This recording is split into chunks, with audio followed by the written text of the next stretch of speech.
Hello বন্ধুরা, পায়েসের মধ্যে ভুলেও চিনি দিবে না। চিনি না দিয়ে শুধুমাত্র একটা উপকরণ দিয়ে বানিয়ে নাও দুর্দান্ত স্বাদের পায়েসের রেসিপি। তো বন্ধুরা, তোমরা সবাই কেমন আছো? আশা করি ভালো আছো। আর আমিও অনেক ভালো আছি। আর তোমরা দেখছো সম্পার ছোট রান্নাঘর। তো চলো দেরি না করে রেসিপিটা শুরু করা যাক। আশা করি তোমাদের অনেক ভালো লাগবে। তার জন্য দেখো, এখানে একটা বাটি নিয়েছি আর এর মধ্যে আমি দিচ্ছি গোবিন্দভোগ চাল। দেখো, এখানে আমি 3 মুঠোর মতন গোবিন্দভোগ চাল নিয়েছি। আর আমি খুব ভালো করে 2 থেকে 3 বার ধুয়ে নিয়েছি। এখন 10 মিনিট ভিজিয়ে রাখবো। আর এখানে দেখো, একটা বড় বাসন নিয়েছি। এর মধ্যে আমি দিচ্ছি অল্প পরিমাণে জল। জল দেওয়ার পর এখানে আমি 3 প্যাকেট দুধ দিয়ে দিব। আর বন্ধুরা, তোমাদের যদি আমার রেসিপিগুলো ভালো লেগে থাকে তো প্লিজ একটা লাইক, কমেন্ট, শেয়ার আর সাবস্ক্রাইব করে তোমরা আমার পাশে থেকে যেও। আর পাশে থাকা বেল বাটনটা প্রেস করে দিও, যাতে যখনই আমি পোস্ট করব তোমাদের কাছে সবার প্রথমেই পৌঁছে যায়। তো দেখো, এখানে আমি একা করে 3 প্যাকেট দুধ দিয়ে দিলাম। এখন দুধটাকে খুব ভালো করে আমাদের গরম করে নিতে হবে।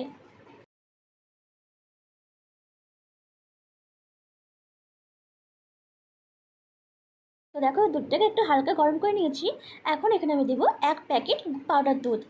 আমি এখানে 10 টাকা প্যাকেটের 1 প্যাকেট পাউডার দুধ এখানে দিলাম। এতে কিন্তু পায়েসের স্বাদটা অনেকটাই বেড়ে যাবে। দেওয়ার পর এখন দুধটাকে কম করে 10 মিনিট আমি খুব ভালো করে জ্বালিয়ে নিব। দুধটা যত ঘন হবে পায়েসটার স্বাদটা কিন্তু অতটাই বেড়ে যাবে। তো দেখো, পায়েসটাকে আমি অনেকক্ষণ ফুটিয়ে নেওয়ার পর এখানে এখন দিচ্ছি এলাচি। আমি এখানে 2টো এলাচি দিয়েছি গুঁড়ো করে। দিয়ে আবার একটু ভালো করে নেড়ে ছেড়ে নিব। তোমরা কিন্তু এলাচি পাউডার এখানে ইউজ করতে পারো। আর দিচ্ছি একটা তেজপাতা 2 টুকরো করে। দিয়ে দুধটাকে আমি আবারও ভালো করে জ্বালিয়ে নিব।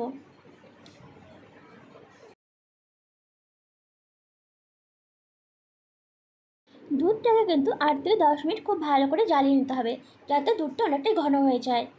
আর এইদিকে দেখো, চালটাকে কিন্তু আমি 10 মিনিট ভিজিয়ে রেখেছিলাম। এখন আমি জলটা ঝরিয়ে এখানে আমি দিচ্ছি ঘি। ঘি দিয়ে খুব ভালো করে চালের সাথে মাখিয়ে রাখবো। এতে কিন্তু খুব সুন্দর একটা স্মেল আসবে।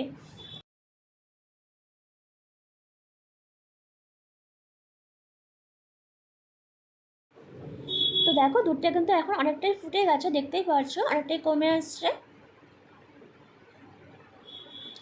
খুব ভালো করে আমি আবার নেড়েচেড়ে নিয়ে আর একটু ভালো করে জ্বালিয়ে নিব।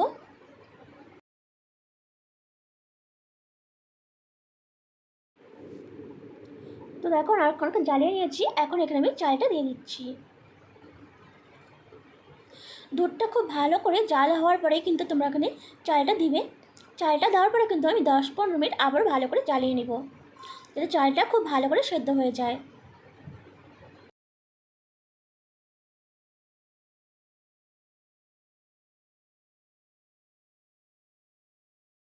আর বন্ধুরা, পায়েস রান্না করার সময় কিন্তু অবশ্যই একটু পরপর নেড়ে দিতে হবে, না হলে কিন্তু নিচে লেগে যেতে পারে। তো দেখো, প্রায় 10-15 মিনিট আমি ফুটিয়ে নিয়েছি ভালো করে। এখন কিন্তু চালটা ভালো করে সেদ্ধ হয়ে গেছে। এখন এখানে আমি দিয়েছি মিছরি। আমি কিন্তু এইরকম ছোটো বাটির 2 বাটি মিছরি দিয়েছি। তোমরা কিন্তু অবশ্যই মিষ্টিটা কে কেমন খাবে সেই অনুযায়ী এখানে মিষ্টিটা অ্যাড করবে। চিনির বদলে কিন্তু মিছরি দিয়ে তোমরা কিন্তু এইভাবে বানিয়ে নিলে কিন্তু পায়েসের স্বাদটা কিন্তু অনেকটাই বেড়ে যায়। আর খেতে কিন্তু ভীষণ ভালো লাগে। তো দেখো, মিষ্টি দেওয়ার পর দুধটা কিন্তু অনেকটাই আরও পাতলা হয়ে যাবে। তো আমাদের কিন্তু আবারও 10-15 মিনিট ভালো করে ফুটিয়ে নিতে হবে, যাতে দুধটা আবারও ঘন হয়ে যায়। তো দেখো, 10 থেকে 15 মিনিট জ্বালানোর পরে কিন্তু অনেকটাই ঘন হয়ে আসছে দুধটা। এখন এখানে আমি দিলাম কিছুটা কাজু বাদাম। আমি এখানে শুধু কাজু বাদামই দিয়েছি, তোমরা চাইলে কিন্তু এখানে অন্য রকমও ড্রাই ফ্রুট দিতে পারো। তো দেখো, এখন আমি ভালো করে আবার জ্বালিয়ে নিব 5-7 মিনিট। আর এখন আমি এটাকে নামিয়ে নিব। তো দেখো, তৈরি হয়ে গেছে আমাদের পায়েসের রেসিপি। খেতে কিন্তু ভীষণ ভালো হয়েছিল বন্ধুরা। তোমরা অনেকেই বাড়িতে হয়তো খেয়েছো, যারা খাওনি তারা অবশ্যই একবার মিষ্টি দিয়ে এইভাবে পায়েস বানিয়ে দেখো। সত্যিই বলছি, ভীষণ ভালো লাগে খেতে। তো বন্ধুরা, রেসিপিটা কেমন লাগলো অবশ্যই জানাবে। আর যদি ভালো লেগে থাকে তো প্লিজ একটা লাইক, কমেন্ট, শেয়ার আর সাবস্ক্রাইব করে পাশে থেকে যেও।